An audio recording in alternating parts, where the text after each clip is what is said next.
নমস্কার। শ্রীমতী শতরূপা বন্দ্যোপাধ্যায়ের দিদিমার নাম ছিল সত্যবতী সেন। জীবনের নানান সংযোগে তার সাথে যোগাযোগ ছিল জয়পুর, কানপুর, লখনৌ, যদিও তিনি নিজে বিশুদ্ধ বাঙালি মহিলা ছিলেন।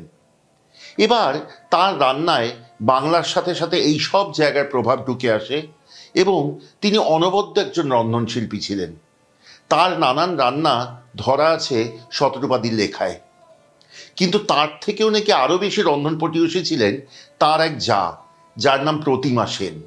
প্রতিমা দেবী নাকি জানতেন অত্যাশ্চর্য সব রান্না এবং তার ছিল একটা রান্নার বই যা তিনি প্রাণ দিয়ে আগলে রাখতেন। একদিন তার স্বামী মশকরা করে বলেন, বই তো দেখলাম সারা জীবন, খাতায় টুকে টুকে রাখলে, কিন্তু সেই রান্না আর চোখে দেখলাম না কোনোদিনও।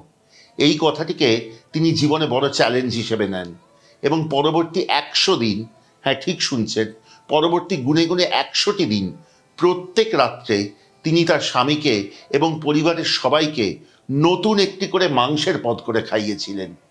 এবার বলি এর ঠিক বিপরীত একটি গল্প। আশুতোষ মুখোপাধ্যায়ের একটি বিখ্যাত উপন্যাস আছে, 2টি পর্বে বিভক্ত। উপন্যাসটির নাম পরকপালে রাজা রানী। একটি রাজবাড়ির গল্প, শুনেছি নাকি সত্য ঘটনা অবলম্বনে। সেখানে মূল চরিত্র 3টি, মা, তার ছেলে এবং তার বউ। যিনি মা অর্থাৎ রানীমা, তার একটি করে সন্তান হতো এবং সে মারা যেত অতি অল্প বয়সে। তার সাথে সাথে রানীমা ছাড়তে থাকতেন সেই সন্তানটির পছন্দের যা কিছু খাবার। অবশেষে তার শেষ ছেলেটি জন্মায় যার নাম রাজা। সেই জন্যই রাজা রানী এই 2টি চরিত্র মুখ্য চরিত্র। এবং রানীমা সেই সময় এমন অবস্থায় পৌঁছেছিলেন যে তিনি শুধু চিড়ে মুড়ি আর গুটি কয়েক জিনিস ছাড়া আর কিছুই খাদ্য তালিকায় রাখতে পারেননি। একদিকে গুনে গুনে 100 দিন ধরে নতুন নতুন পদ রাঁধবার গল্প, অপরদিকে একজনের খাদ্য তালিকায় সব কিছু বাদ হতে হতে প্রায় কিছুই থাকে না। এই সব বিপরীত গল্পগুলি যখন শুনি তখন মনে হয় আপনাদের কাছে বলি এই সব গল্প, তার কারণ 2টি। প্রথমত, জানি যে এই সব গল্পগুলি রান্নাকে আরও মায়াময় করে তোলে, কারণ এই জীবনের গল্প। এবং দ্বিতীয়ত, এও জানি যে আপনাদের প্রত্যেকের জীবনে এমন কিছু গল্প আছে যা খাবারের সাথে জড়িত। কোনো খাবার খেলে হয়তো চোখের কোণে জল আসে কারুর কথা মনে করে, কোনো খাবার খেলে আনন্দে বুক ভরে ওঠে কারণ সেখানেও কারুর কথা মনে হয়। লস্ট অ্যান্ড রেয়ার রেসিপিসে তাই এই গল্পগুলি বারে বারে আনি আপনাদের সামনে। মনে হয় যদি এ গল্প না বলতে পারি আপনাদেরকে, তাহলে বৃথায় পথ চলা, বৃথায় চ্যানেল, বৃথা এ রান্নাগুলি। এবার আসি আজকের রান্নায়। যদি রোজকার রুই কাতলাই থাকে কিন্তু বাড়িতে অতিথি থাকে এবং তাদেরকে চমকে দিতে চান নতুন একটি রান্না করে, তাহলে অবশ্যই আজকের রান্নাটি করুন। আজকে শিখব আচার মাছ। চলুন শিখি।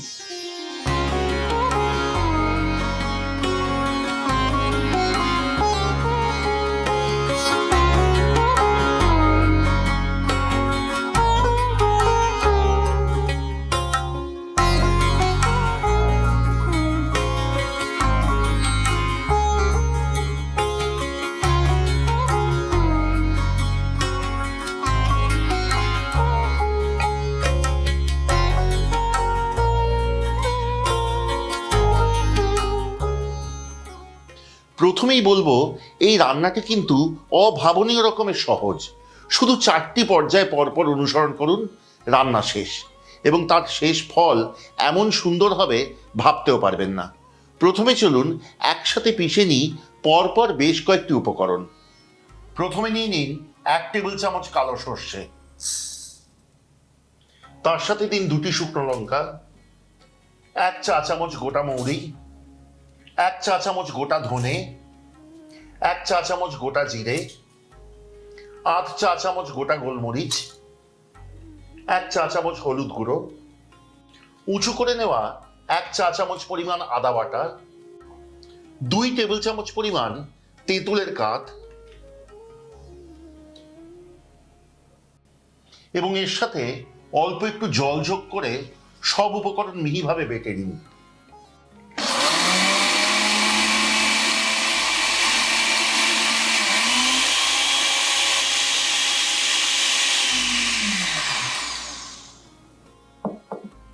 মাছের রান্নার জন্য বাটা মশলা প্রস্তুত।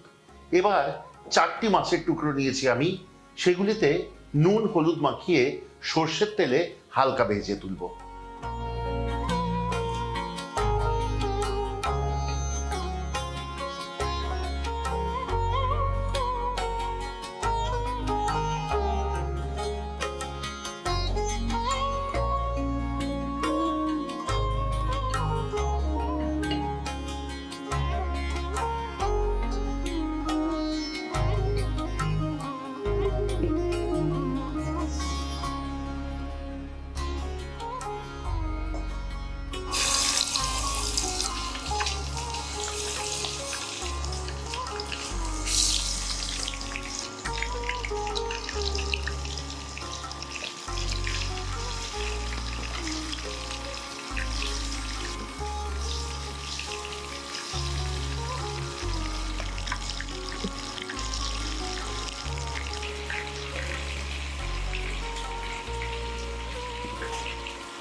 এবার কড়াইয়ে অবশিষ্ট তেলে দিন 2টি তেজপাতা এবং তার সাথে 1.5 চা চামচ পাঁচফোড়ন। পাঁচফোড়নের সুগন্ধ বেরিয়েছে। এবার এতে ঢেলে দিন আগে থেকে করে রাখা বাটা মশলাটি। মশলার পাত্রে অল্প একটু জল যোগ করে দিয়ে দিন তাও। আঁচ মাঝারিতে নামিয়ে এনে ভালো করে মিশিয়ে নিন মশলা।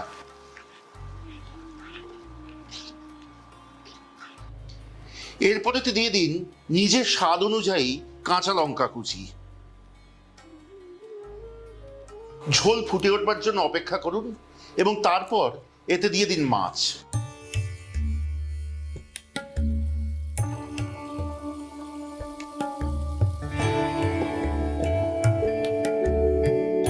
অল্পক্ষণের মধ্যেই মাছগুলি সাবধানে উল্টে দিন।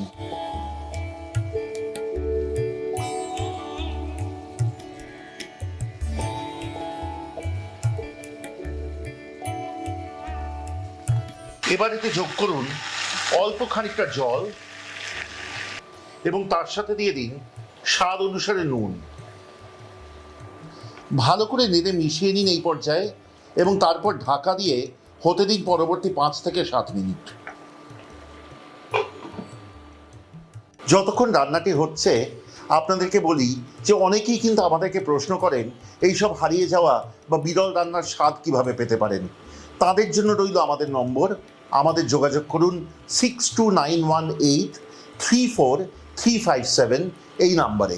আরেকবার বলি 6291834357 এই নম্বরে যোগাযোগ করবেন। কেমন লাগছে আমাদের আজকের পর্বটি?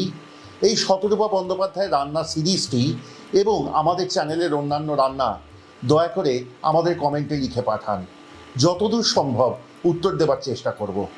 যদি ভালো লাগে তাহলে অবশ্যই শেয়ার করবেন আত্মীয় বন্ধুদের সাথে, কারণ সেভাবেই কিন্তু বেঁচে থাকবে আমাদের এই ঐতিহ্য, বেঁচে থাকবে এইসব বিরল বা হারিয়ে যাওয়া রান্নাগুলি। আরেকটি কথা, যদি ভালো লাগে সাবস্ক্রাইব করে সঙ্গে থাকবেন, খুব আনন্দ পাব।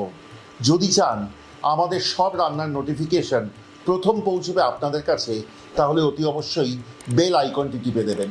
5 থেকে 7 মিনিটের মাথায় ঢাকা খুলুন, দেখবেন ঝোল অনেকটাই মরে এসছে এবং রান্নাটি মাছের গা মাখা হয়েছে। এখন কিন্তু রান্নাটি শেষ করার পালা।